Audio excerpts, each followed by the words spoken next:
The stop the rain was relentless that night, sheets of it hammering against the windshield, turning the streetlights into trembling halos of gold. The city was quiet in that eerie way it gets before something goes terribly wrong. A black BMW sedan rolled slowly down Ashmore Boulevard, the kind of neighborhood where police cruisers prowled like predators and people of color knew to keep their hands visible at all times. Inside, Malcolm Rivers, a man in his late 40s, gripped the steering wheel lightly, classical music humming low from the speakers.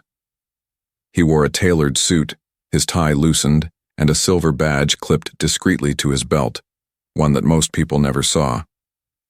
He had just wrapped up a 12-hour day at headquarters. As the head of internal affairs, Malcolm had made more enemies than friends lately, especially after suspending 4 officers for excessive force. He knew what it meant to hold power in a system that didn't always welcome his kind. Up ahead, the traffic light blinked from yellow to red. He stopped smoothly, checked his watch, and exhaled. Then, from the corner of his eye, he saw it, red and blue lights erupting in his rearview mirror. A police cruiser. For a moment, he thought it was coincidence. Maybe they were after someone else. But then the siren whooped once, twice. Then the loudspeaker barked, "Pull the vehicle over. Now." Malcolm's jaw tightened. "Here we go again," he muttered under his breath. He pulled over to the side of the street, rain splattering across the hood. The cruiser stopped sharply behind him, its headlights slicing through the downpour. In the side mirror, he saw the silhouette of a white officer, stocky, short-cropped hair, flashlight in hand, approaching with the swagger of authority unchecked. The officer rapped his flashlight against the window. "License and registration." Malcolm rolled the window down halfway, the rain whispering in. "Evening, officer. May I ask what the problem is?" "You didn't signal when you changed lanes back there." Malcolm's brows knitted. "With respect, I haven't changed lanes in over a mile." The officer's lip curled. "You calling me a liar?" A second officer appeared on the passenger side, taller, silent, his hand hovering near his holster. Malcolm could feel the electricity in the air, the old, familiar tension, the unwritten script that too many black men knew by heart. Malcolm stayed calm. "No, sir. Just saying. Perhaps it was a misunderstanding." "Step out of the vehicle." The words hung like ice in the rain. Malcolm hesitated. "Officer, I don't believe that's necessary. I haven't been—" "I said step out!" The shout cracked through the storm. Passers-by glanced, slowed, then hurried on. Malcolm turned off the engine and stepped out slowly, hands visible. Rain soaked through his suit instantly. The shorter officer, his name tag reading Officer Daniels, looked him up and down with undisguised suspicion. "What's your name?" "Malcolm Rivers." "And what do you do for a living, Mr. Rivers?" "I work in law enforcement." That made Daniels smirk. "Oh yeah, security guard, parking enforcement?" Malcolm met his gaze evenly. "Something like that." Daniels circled him, like a wolf sniffing for weakness. "Where you headed this late?" "Home." "Where's that?" "South Side." Daniels let out a low whistle. "Figures." The taller officer shifted uncomfortably. "Come on, Dan." Daniels shot him a look. "Run his plates." The partner moved back toward the cruiser. Daniels turned back to Malcolm. "You got any weapons in the car?" "No." "Drugs? Alcohol?" "No." Daniels leaned closer, the rain dripping off his cap brim. "You think you're slick, huh? Fancy suit, nice car. Bet you think that makes you different." Malcolm said nothing. His silence only fueled the officer's hostility. Daniels sneered. "You people always got an excuse." "You people?" Malcolm's voice was calm, but something in his eyes hardened. "That what you meant to say?" Daniels didn't answer. He took another step forward, almost nose to nose. "You better watch that tone. You're not the one giving orders here." Malcolm stayed perfectly still. "I'm aware." The radio on Daniel's shoulder crackled. The partner's voice came through. "Dan, the plate's clean. Registered to a Malcolm Rivers." No priors, no warrants. Daniels frowned. Copy that. But he didn't let it go. He grabbed Malcolm by the wrist suddenly. Hands on the hood. Malcolm's eyes widened. Excuse me? You heard me. On what grounds? Officer safety. Malcolm's pulse quickened. He had been here before. He knew that compliance didn't always guarantee safety, but refusing could make things worse. Slowly, he placed his hands on the cold, rain-slick hood. Daniels patted him down roughly, muttering under his breath. Probably got something hidden under the suit. You're making a mistake, Malcolm said quietly. The only mistake here is thinking you can mouth off to a cop. A beam of light washed over them as another car slowed down. Daniels barked, "Keep moving." The driver rolled away quickly. Finally, Daniels yanked open the car door and started rifling through the glove box. Hey! Malcolm turned, but the partner blocked him gently. Sir, please, just let him do his job. He has no probable cause, Malcolm said through clenched teeth. He's violating, Daniels interrupted, pulling out a wallet. Well, look what we got here. He flipped it open and froze. Inside, gleaming under the streetlight, was a gold badge, Department of Internal Affairs. Division Chief, Malcolm D. Rivers. Daniels' face drained of color. The rain suddenly seemed louder. Malcolm looked at him coldly. Is this how you conduct a traffic stop, Officer Daniels? Daniels swallowed. Sir, I didn't what? Notice. My license clearly identifies me as an officer. Didn't notice your tone, your unlawful search, your violation of Article 7 Conduct Protocol? The taller officer stepped forward, stammering. Sir, we thought... Malcolm cut him off. You thought I didn't belong in a car like this. You thought you could intimidate me. Silence. Just the rain and the radio hiss. Daniels finally muttered, Look, sir, it was a misunderstanding. We just... Save it. Malcolm retrieved his badge, wiped the rain off it, and slid it back into his jacket. You'll be hearing from my office in the morning. He turned to leave. But Daniels's pride burned hotter than his fear. You think you can threaten me? You think your little badge makes you untouchable? Malcolm stopped, his back to him. No, but it holds people like you accountable. Daniels's jaw twitched. You don't know who you're messing with.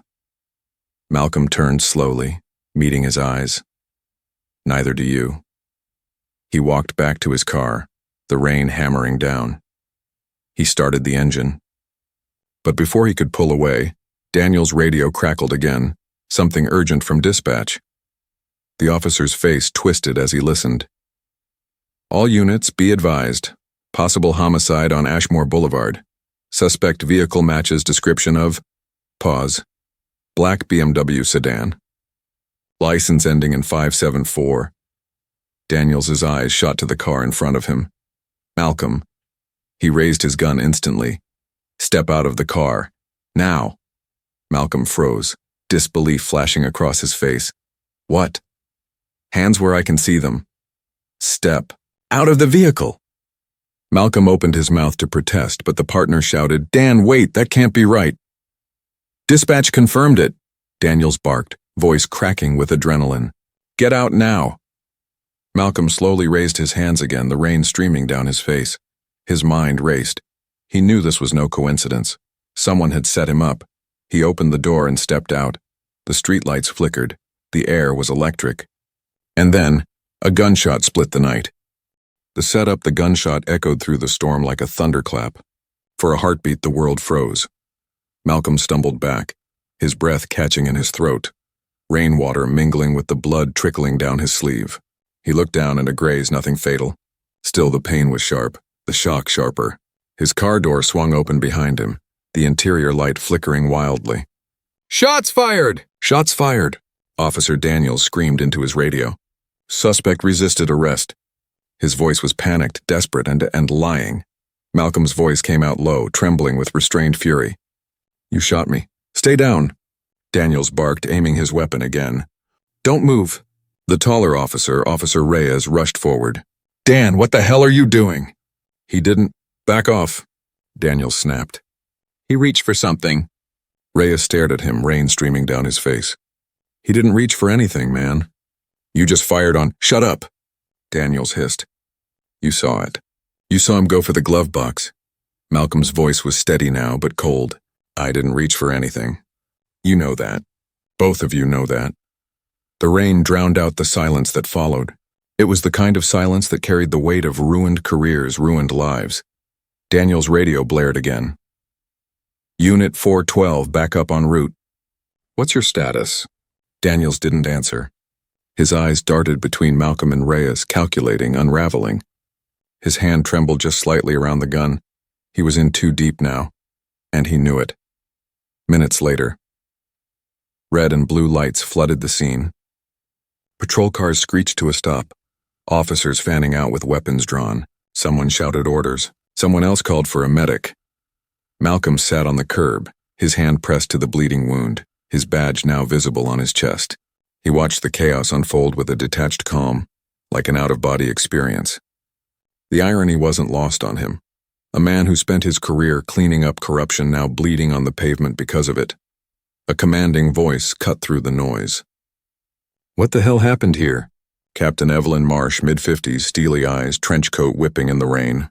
She pushed past the barricade, her gaze locking instantly on Malcolm and then on Daniels. Daniels, report. Daniels stiffened. Ma'am, the suspect, this individual, refused to comply. He became aggressive and— Marsh's gaze flicked to Malcolm's badge. Her eyes narrowed. Are you kidding me? Reyes stepped forward. Captain, that's Chief Rivers. Internal Affairs. The silence that followed was deafening. Marsh turned on Daniels, fury flashing behind her eyes. You shot Internal Affairs? It was an accident, Daniels said quickly. He reached for something. Malcolm spoke up, voice controlled, each word deliberate. He reached for his own fear. Marsh looked between them, her jaw tightening.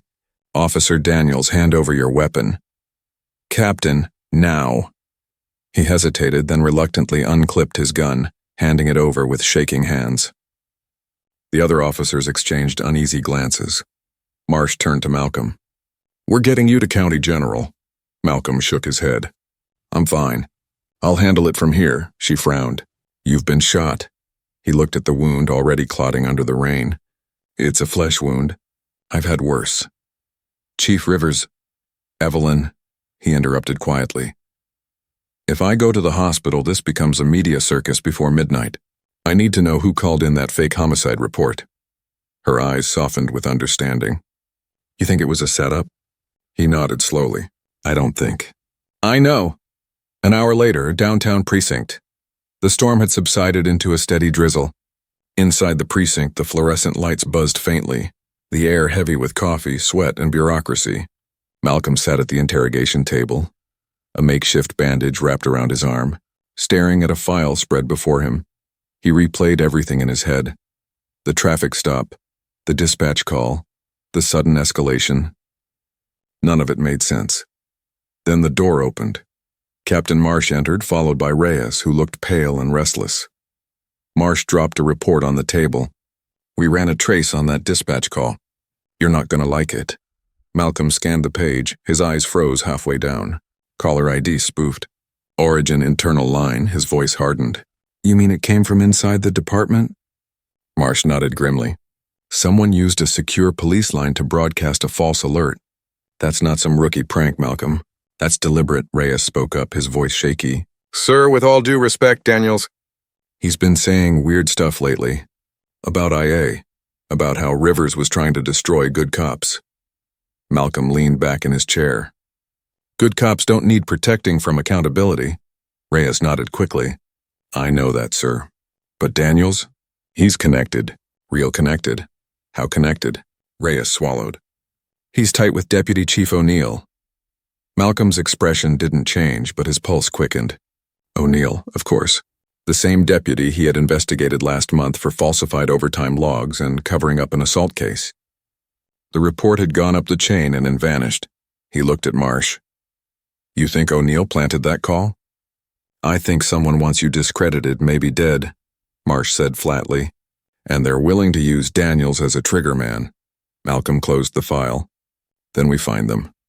Later that night, Daniel's apartment. The cheap clock on the wall read 2:13 a.m. Daniel sat at his kitchen table, a half-empty whiskey bottle sweating beside him. His hands trembled as he stared at the television, the local news already running a teaser headline. Officer involved shooting under investigation, Internal Affairs chief wounded. His career was circling the drain, and he knew it. He reached for his phone. A message blinked on the screen. Unknown number, stay quiet. We'll handle it. A few seconds later, another one. Unknown number. You did what had to be done. Daniel swallowed hard.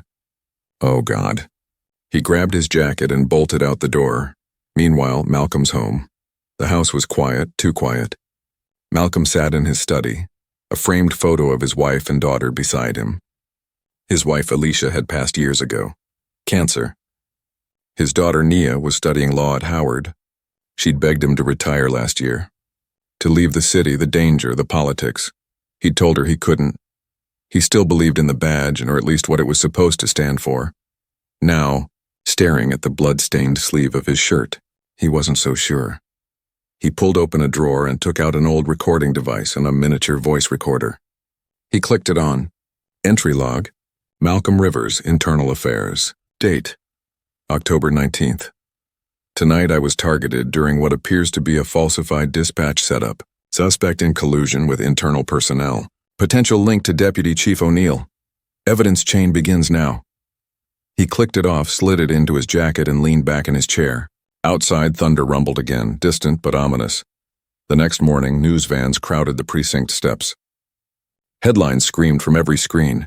Black police chief shot by fellow officer, investigation ongoing. Internal Affairs under fire. Department in crisis. Inside, the atmosphere was tense. Daniel sat in an interrogation room, sweating under the fluorescent glare. Across from him sat Malcolm, composed, unreadable. You know what I can't figure out, Officer Daniels? Malcolm said quietly. Why you didn't kill me? Daniels flinched. It wasn't supposed to what? Go public, make headlines? I didn't mean to shoot you. Daniel's voice cracked. You thought I was a threat because you were told to. Malcolm leaned in. Who told you to? Daniel's lips trembled. You don't understand. They said you were... He stopped. Malcolm's voice was calm but lethal. They said I was what? Daniels looked away. They said you were dirty. That IA was investigating the wrong people, that you were going after heroes. Malcolm's jaw tightened. And you believed them? Daniels nodded weakly. They said if I helped expose you, I'd be promoted. They said it would all be taken care of. Who said that? Daniel's eyes flickered to the mirrored glass. Fear. Hesitation. I can't, they'll kill me. Malcolm leaned closer. They already tried to kill me. Next time it'll be you. Daniel's hand shook. O'Neill, he whispered. It was O'Neill. Silence. Malcolm sat back slowly. I see. He stood, buttoning his jacket. Thank you for your honesty, officer. I'll make sure it's noted in the report. As he walked out, Marsh intercepted him. What did he say? Malcolm's eyes were steel. Enough.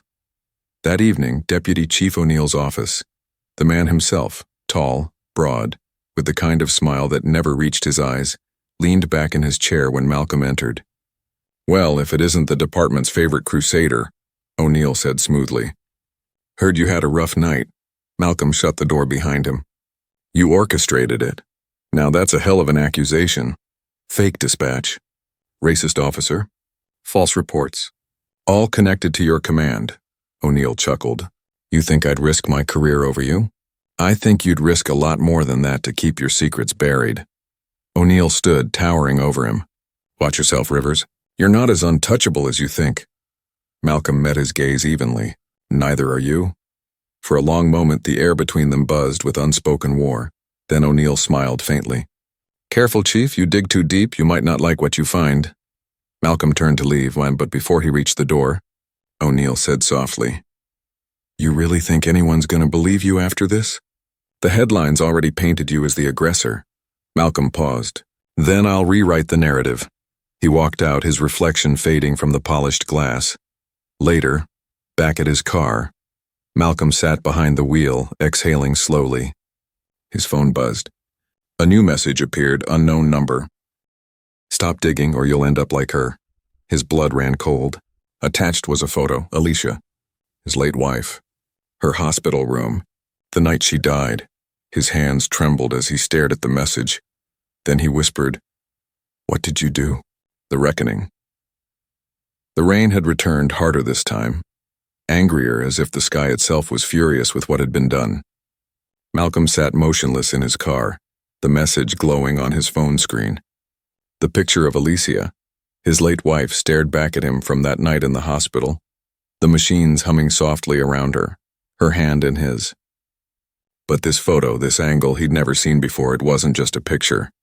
It was a message, a threat, a promise. His knuckles whitened around the steering wheel. Someone had taken that photo from inside her room. He whispered to himself, voice trembling but controlled. This goes deeper than I thought. Later that night, Internal Affairs headquarters.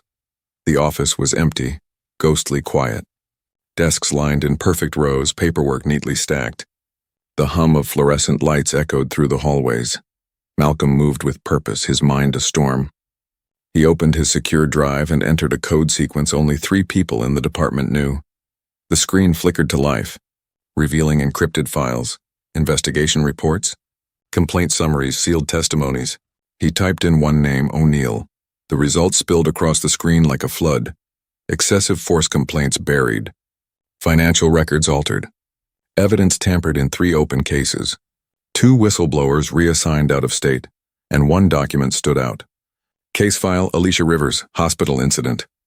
His heart stopped. He opened it.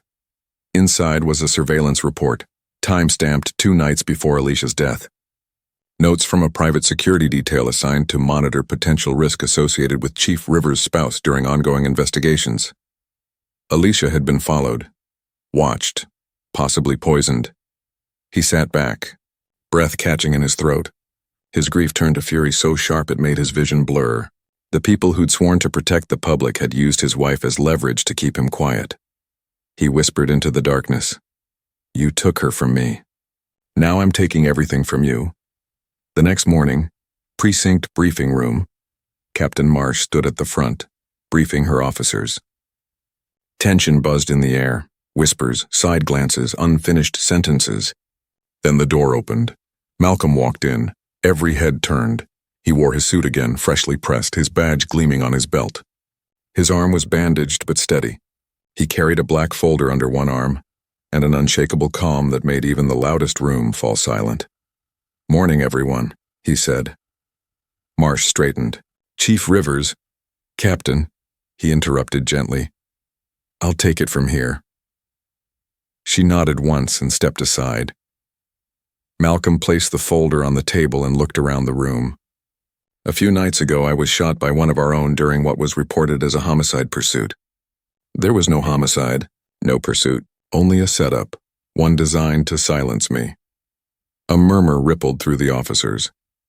"I know some of you don't like internal affairs," Malcolm continued. "You think we're here to ruin careers, to punish mistakes, but what we do is hold the line when the badge stops meaning something." He opened the folder and began laying out photos, falsified reports, money transfers, text transcripts.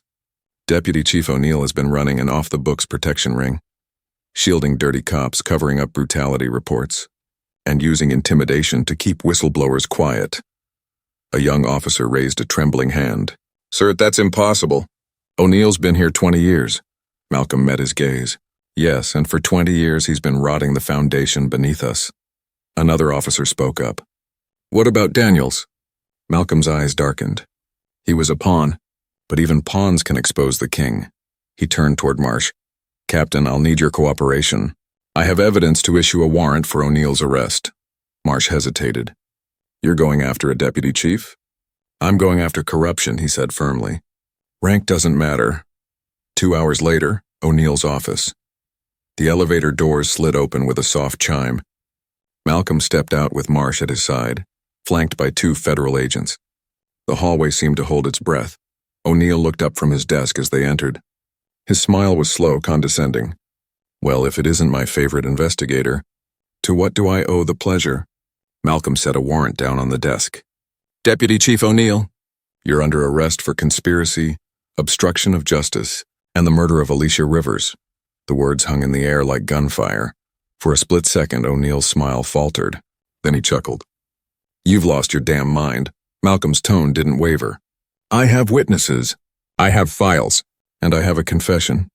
He slid a voice recorder onto the desk and pressed play. Daniel's voice filled the room. It was O'Neill. He said Rivers was dirty. Said the department needed to send a message.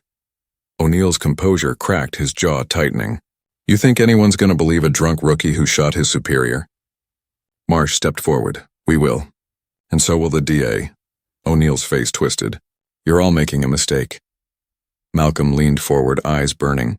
"No, O'Neill. The mistake was thinking the truth would stay buried." He nodded to the agents. "Take him." As the cuffs clicked shut around O'Neill's wrists, he turned to Malcolm with venom in his voice. "You think this changes anything?" "You'll never fix this department." Malcolm stared at him. "Maybe not. But I'll die trying." They let O'Neill out. The door closed behind them with a heavy finality. Hours later, City Hall press conference. The room was packed, reporters, cameras, microphones. The mayor sat stiffly beside Captain Marsh, eyes darting nervously. The city had been on edge since the shooting. The people wanted answers, accountability. Then Malcolm walked up to the podium. Flashbulbs erupted. He adjusted the microphone, his voice calm but commanding. 3 nights ago, I was stopped and shot by a fellow officer. At first I thought it was racism. And it was. But it was also more than that. It was corruption, systemic, calculated, and protected by those sworn to uphold the law. He paused, letting the weight of his words settle. I've dedicated 25 years to this badge. I've seen good officers risk their lives for strangers. But I've also seen the darkness we pretend doesn't exist, the prejudice, the cover-ups, the silence. His eyes scanned the room. That silence ends today. He laid out the evidence on the podium, financial records, internal memos, and Daniel's recorded confession. The reporters leaned forward, pens scratching furiously. O'Neill has been arrested. Several officers are under investigation, and this department will undergo a full federal audit. We will rebuild this institution, not through denial, but through truth. He looked directly into the camera lenses. To every black man who's been pulled over for the crime of existing, to every woman who's lost faith in justice, to every officer who's afraid to speak up, your voice matters. Justice isn't just a word. It's a responsibility. The crowd erupted in applause. Marsh stood at the edge of the stage, eyes glistening with pride. Later that evening, Riverside Cemetery. The rain had stopped. The city skyline glowed in the distance. Malcolm stood before Alicia's gravestone, the grass still damp beneath his shoes. He placed a single white lily on the stone and exhaled. "I did it, Alicia," he whispered. "They can't hurt anyone else." He crouched, tracing her name with his fingers. "I thought losing you was the end of me, but you were the reason I kept going, the reason I fought back." He looked up at the darkening sky. "I miss you every day, but I know you'd be proud." Behind him, footsteps approached. It was Nia, his daughter, back from law school. Her eyes filled with tears as she wrapped her arms around him. "I saw you on TV," she said softly. "You stood up for all of us." He smiled faintly. "I just did what was right." She shook her head. "No, you did what was brave." They stood together in silence, the wind rustling through the trees. In that quiet, Malcolm finally felt something he hadn't felt in years. Peace. 2 weeks later, Internal Affairs. New office. A new plaque hung outside the door. Captain Nia Rivers, Special Investigations Unit. She looked up from her desk as her father entered, a proud smile lighting her face. "First day," she said. He grinned. "Couldn't stay away, huh? Someone has to make sure the next generation does better," she replied. He nodded approvingly. "That's my girl." Before leaving, he paused at the doorway. "Remember, Nia, justice isn't always popular," she smiled. "Neither is the truth." Malcolm laughed softly. "Then you'll fit right in." As he walked down the corridor, the walls seemed brighter somehow. Officers greeted him with nods, not out of fear, but respect. The kind of respect earned by standing when others stay silent. He passed a new mural on the wall, painted by the community's youth program. It depicted a black man holding a badge in one hand and scales of justice in the other. surrounded by light breaking through storm clouds. Beneath it were the words, "Integrity is the weapon that outlives corruption." Malcolm stopped to read it, the corners of his mouth curving upward. The rain outside had finally stopped. For the first time in a long time, the city felt alive again. He walked out into the sunlight, his reflection glinting in the polished badge on his chest. The same badge that nearly cost him everything, now symbolized everything he fought for. And as the doors of the precinct closed behind him, a new chapter began, not just for him, but for justice itself.